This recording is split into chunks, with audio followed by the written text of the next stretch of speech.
दोस्तों, जैसा कि आप जानते हैं पूरे बिहार में भूमि सर्वे की प्रक्रिया अभी चलाई जा रही है।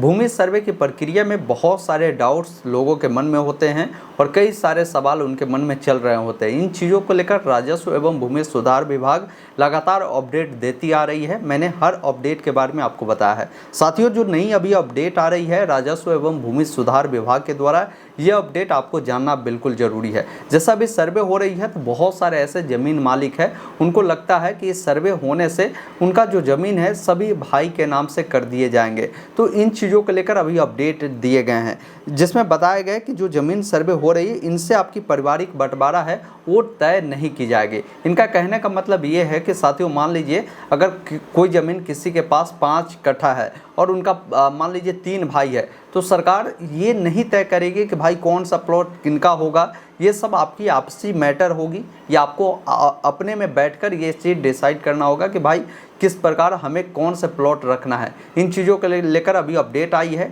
तो आप इस अपडेट के बारे में समझिए। अगर आपको करवानी है तो इनको कैसे करवा सकते हैं उसके बारे में भी जानकारी दिए गए हैं, जिसके बारे में मैं पूरी अपडेट आपको इस वीडियो में समझाने जा रहा हूँ। वीडियो अगर आपको पसंद आए तो इसे लाइक शेयर ज़रूर कीजिएगा। ऐसे अपडेट के लिए चैनल को सब्सक्राइब ज़रूर कीजिएगा, ताकि आगे भी इस प्रकार की जो भी अपडेट होगा मैं आपको देने का काम करूंगा। और इस वीडियो को अपने दोस्तों के साथ सभी ग्रुप में शेयर कर दीजिएगा, ताकि सभी लोगों को जानकारी मिल पाएगा। फिलहाल अपने स्क्रीन पर चलता हूं, इस अपडेट के बारे में पूरी डिटेल जानकारी आपको समझाता हूं।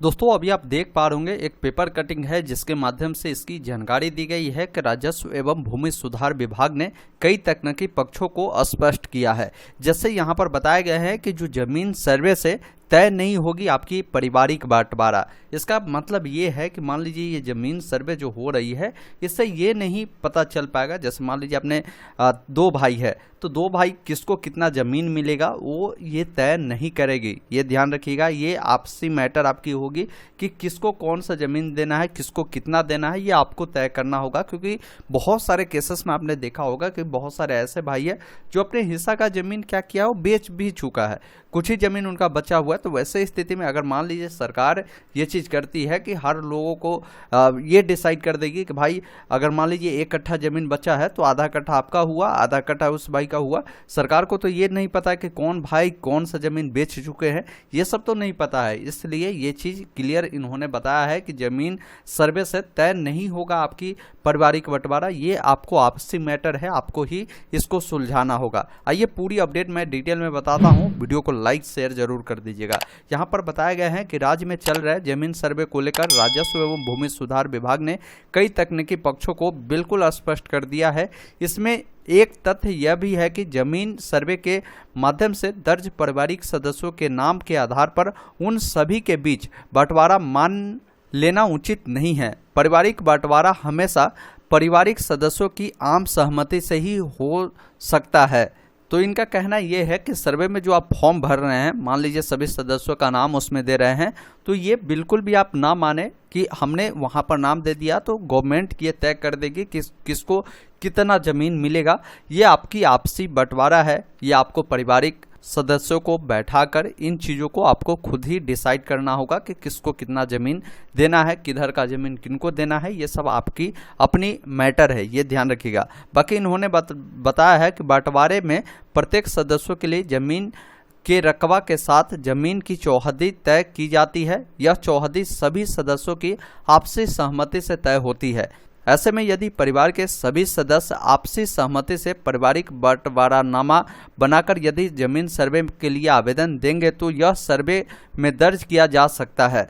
यानी बहुत सारे ऐसे लोग हैं जो पहले ही ये चीज़ डिसाइड कर लेंगे, अपने परिवार में सभी सदस्यों को बैठाएंगे कि भाई ज़मीन सर्वे अभी हो रही है तो ज़मीन सर्वे में किनको कौन सा ज़मीन रखना है, ये चीज़ हम लोग पहले ही डिसाइड करें। जैसे मान लीजिए किसी लोगों के पास 4 भाई है, ये कोई प्लॉट है, तो इस प्लॉट को वो लोग आपसी में ही 4 बंटवारा करेंगे, इधर का किसको रखना है, उधर का किसको रखना है। तो ये आपको एक बंटवारनामा जो बनाई जाती है, ये बनाकर अगर आप सिविल में प्रस्तुत करते हैं तो यहाँ तक जो सर्वे टीम होगी उनको मदद इसमें मिलेगी कि भाई आप लोग ऑलरेडी पहले से ही अपना बंटवारा कर चुका है, तो इसलिए अभी भी मान लीजिए जिन लोगों को लगता है कि भाई हमें पूरी तरीके से अभी जो डिटेल हम देंगे उसी के अकॉर्डिंग मेरा ये सर्वे हो जाए, तो आप एक बंटवारनामा जो है आप बनाकर आप सिविल में अभी भी जमा कर सकते हैं। लेकिन मैंने देखा है कि मैक्सिमम लोग जो है ये चीज़ नहीं कर रहे हैं, तो वैसे स्थिति में आप कभी ये मत सोचिएगा कि ज़मीन जो है डायरेक्ट आपके सभी भाई के नाम पर कर दिए जाएंगे, ऐसा नहीं होगा। यही है कि एक ही खतियान बनेगा, उस खतियान में जितने भी आपकी ज़मीन होंगे वो दर्ज किए जाएंगे। अब उस चीज़ों को लेकर आप सभी को बाद में भी आप बंटवारनामा बनाकर आप इन चीज़ों को डिसाइड कर सकते हैं कि किन भाई को कितने देनी है, किधर का किसको रखना है, ये सब आप आपसी बंटवारा में इसे तय कर सकते हैं।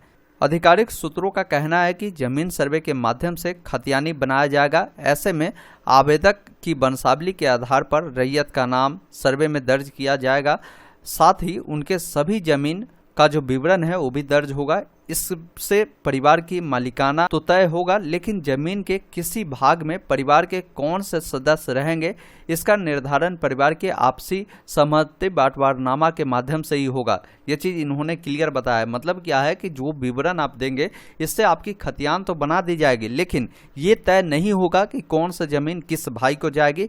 ये सभी आपको आपसी बंटवारनामा जो होता है इसको बनवा कर आपको ये आपसी में बंटवारा करना होगा। साथियों, अगर आप कमेंट करेंगे तो मैं एक डिटेल वीडियो लाऊंगा कि ये बंटवारनामा जो होता है इससे आप कैसे बनवा सकते हैं, बनाने की क्या तरीका होती है, किस प्रोसेस से ये बनता है। आप खुद से इसे बना सकते हैं, कहीं भी जाने की आपको आवश्यकता नहीं है। अगर आपको ये वीडियो चाहिए तो आप हमें कमेंट बॉक्स में ज़रूर बताइएगा। मैं कानूनगो सर से मिलकर इस टॉपिक पे वीडियो लाऊंगा कि कैसे इसे बनवानी है। इसके अलावा एक और पॉइंट बता दिया गया है कि यह बंटवारनामा परिवार के द्वारा कभी भी बनाया जा सकता है। जरूरी नहीं है कि बहुत सारे लोग मान लीजिए अभी नहीं बना रहे हैं तो ऐसा नहीं कि बाद में नहीं होगा, बिल्कुल बाद में भी हो सकता है। आप कभी भी इसे बनाकर जो है आपसी बंटवारा कर सकते हैं। सर्वे के बाद भी, सर्वे के बाद रैयतों को जैसे राशन कार्ड की तरह एक कार्ड जो आपको मिलते हैं, सेम उसी अनुसार सभी रैयतों को जमीन से जुड़ा भी एक आपको कार्ड दिए जाएंगे, जैसे प्रॉपर्टी कार्ड के नाम से जाना जाता है। उसमें आपकी ज़मीन की सभी जो डिटेल है वो दर्ज रहेगी, जिसके आधार पर आप सभी को जितने भी बेनिफिट, सरकारी बेनिफिट मिलते हैं ज़मीन से जुड़ा, वो सारा लाभ आपको मिल सकता है। इसके अलावा बताया गया है कि किसी को परेशानी हो रही तो जो वसुधा केंद्र होते हैं या CSC सेंटर होते हैं वहाँ पर जाकर भी आप अपने ज़मीन से जुड़ा जो भी दस्तावेज निकलवानी हो ये सब निकलवा सकते हैं। इसके अलावा एक पॉइंट इन्होंने और जोड़ा है कि रैयत जीवित है तो उन्हें वंशावली देने की कोई ज़रूरत नहीं है। विभाग द्वारा यह भी स्पष्ट कर दिया गया है कि यदि रैयत जीवित है तो उन्हें वंशावली देने की ज़रूरत नहीं है। इनका क्या मतलब हुआ कि मान लीजिए कोई ज़मीन आपके दादाजी के नाम से हो या आपके पिताजी के नाम से हो, ये लोग अभी जीवित ही है, तो वैसे स्थिति में वंशावली बनाने की कोई ज़रूरत नहीं है, क्योंकि इनका खतियान जब भी बनेगी तो जो जीवित रैयत है उनके नाम से ही बना दी जाती है, तो इनको वंशावली देने की ज़रूरत नहीं है।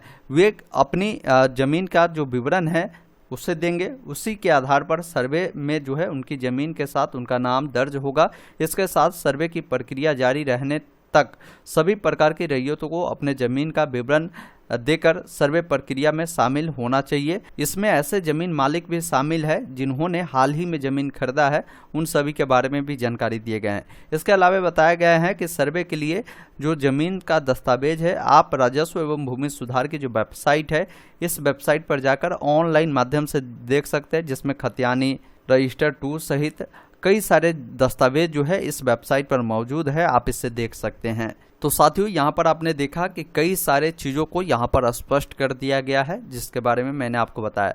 अब देखिए, ज़मीन सर्वे को लेकर मैंने कई सारे वीडियो बनाए हैं। इसके बारे में अगर वीडियो देखना है तो आप नीचे चैनल के लोगो पे क्लिक करेंगे तो एक प्लेलिस्ट का ऑप्शन मिलेगा, जिसमें जाएंगे तो बिहार ज़मीन सर्वे 2024 कैसे कराए जिस पर क्लिक करेंगे।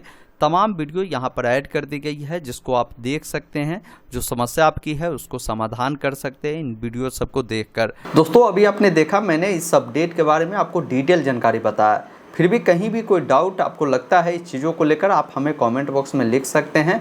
वीडियो देखने के लिए बहुत बहुत धन्यवाद। जय हिंद।